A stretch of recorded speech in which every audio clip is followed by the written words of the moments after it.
Gusto makalipad kasi meron pang isang maliit na baby. Ayun o. Ayan o. Ito nakadikit o. Ito.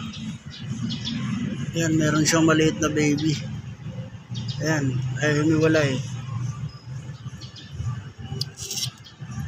Ay, humiwalay ng maliit.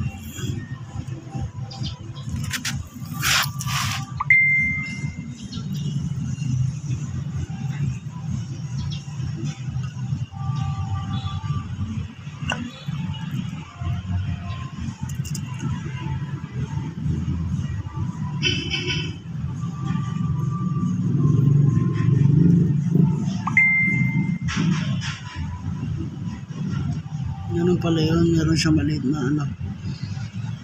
Nakadikit o. Baby. Ayan o.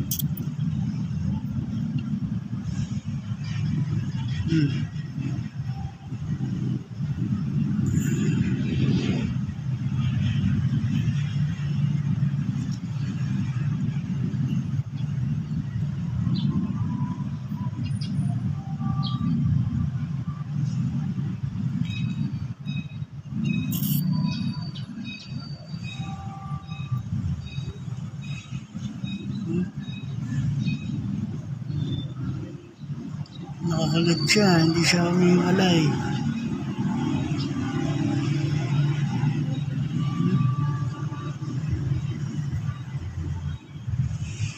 Ito yung maliit yung baby o to.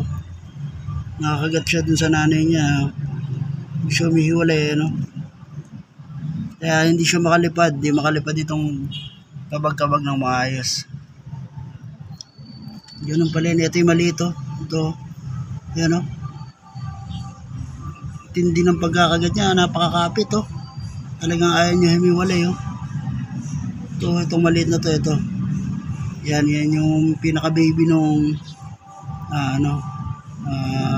kabag-kabag or paniki. Ayan oh. Ito, gumagalaw siya oh. Ayan oh, kumakapit oh.